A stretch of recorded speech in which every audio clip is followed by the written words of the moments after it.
مارنے کے لیے. تو جب سرکار یہ قریب پہنچا تو سرکار نے زمین پہ نظر ڈالی تو اس کی اونٹنی جو ہے نا ٹخنوں تک دھس گئی،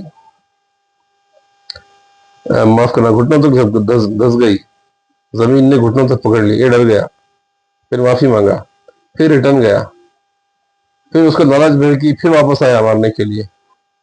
پھر اس کی اونٹنی جو ہے نا زمین میں پورے پیر اس کے دھس گئے، یہاں تک آ گیا. پھر اس نے معافی مانگی، سرکار نے پھر اس کو چھوڑ دیا. پھر کسی بار بھی آیا وہ تو ساری اونٹنی اس کے پیر کمر تک دھس گئے تھے.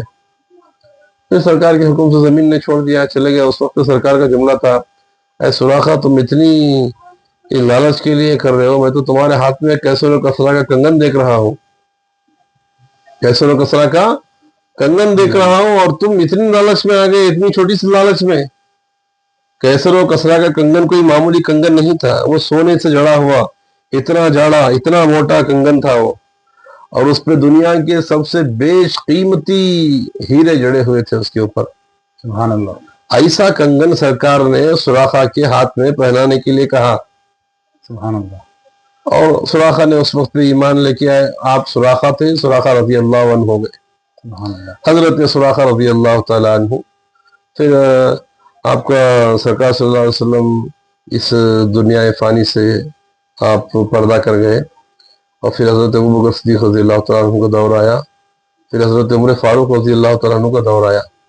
حضرت سراخا کا ایمان اتنا پختہ ہے کہ اس کے بارے میں کوئی بول نہیں سکتا. میں ایسے بڑے آپ کو ایسا تفصیل نہیں بتا رہا ہوں کہ حضرت عمر فاروق رضی اللہ تعالیٰ عنہ کے دور میں حضرت سراخا جو ہے نا بیمار ہو گئے تھے. حضرت سراخا رضی اللہ تعالیٰ عنہ سے سب لوگ گئے مدینے میں، عیادت کرنے لگے. اے سراخا کیسے ہو، کیا ہو، تمہاری حالت بڑی خراب ہے.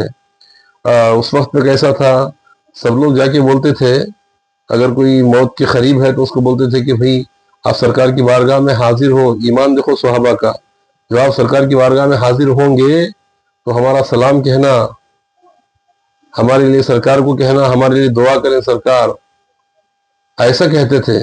آج موت بولیں گے تو بھاگتے ہیں. تو صحابہ مرنے کے لیے خوشی خوشی رہتے تھے کیونکہ ان کو سرکار سے ملنا ہے. تو اسی دوران حضرت عمر فاروق بھی حضرت سراخا سے ملنے آئے. تو حضرت سراخا سے بولا کہ اے سراخا، جب آپ سرکار کی بارگاہ میں جائیں گے تو آپ ہمارا سلام کہنا، یہ حکومت کا بار ہمارے سر پہ ہے، اس میں ہمیں عدل و انصاف کرنے کی توفیق دے اللہ. آپ دعا کرنے کے لیے کہیے سرکار سے. کچھ ایسی باتیں ہوئی ان کے درمیان. حضرت سراخا غصہ ہو گئے، بولے اے عمر، تمہارا ایمان کیا ہو گیا، اتنا کمزور ہو گیا؟ تو بولے کیوں؟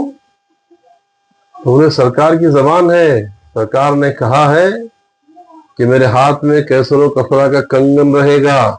سبحان اللہ. کیا آپ نے کیسر و کسرا فتح کر لیا؟ تو پھر حضرت عمر فاروق رضی اللہ تعالیٰ عنہ بولے ہاں سراخا میں نہیں چاہتا ہوں. تب حضرت عمر فاروق رضی اللہ تعالیٰ عنہ کیسر و کسرا فتح کرنے کے لیے رکھی. کیسر و کسرا کو فتح کیا، اس کنگن کو حاصل کر کے پھر آپ سراخا رضی اللہ تعالیٰ عنہ کے پاس میں آئے. وہ کنگن لا کے حضرت سراخا کو دیا، کہا کہ سرکار کی زبان آج پوری مکمل ہوگی. سبحان اللہ. تو سراخا رضی اللہ تعالیٰ عنہ نے وہ سونے کا ہیروں سے جڑا ہوا کنگن، دنیا میں اس کنگن کی قیمت کوئی لگا نہیں سکتا، ایسا کنگن پہنا.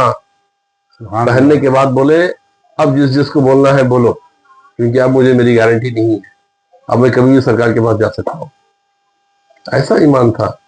اگر کنگن پہننا ناجائز ہوتا تو سرکار پہنانے والے کون؟ دو عالم کے آقا جنہوں نے اسلام سکھایا، وہ کہتے ہیں کہ سراخا تمہارے ہاتھ میں کیسر و کسرا کا کنگن دیکھ رہا ہوں. پہنانے کہنے والے اور پہنانے والا کون؟ سرکار. عمر فاروق رضی اللہ تعالیٰ عنہ اپنے ہاتھ سے لا کے پہنا رہے ہیں. حضرت عمر فاروق کی سوانح حیات پڑھو، تم کو اسلام معلوم ہوئے گا. ایسے شخص ہیں جنہوں نے جو ہے 75% دنیا پہ حکومت کی، کتنے سارے فتوحات کے، اسلام میں نہیں تھے وہ. یہ سب باتیں ہیں، جس کو جیسا ہے، جو جتنا جانتا ہے اس کے لیے اتنا ہے. خیر ان کو نامعلوم رہے گا، اس کے لیے ہم لوگ کچھ نہیں کہہ سکتے. اللہ ہم کو، ان کو اور سننے والوں کو سب کو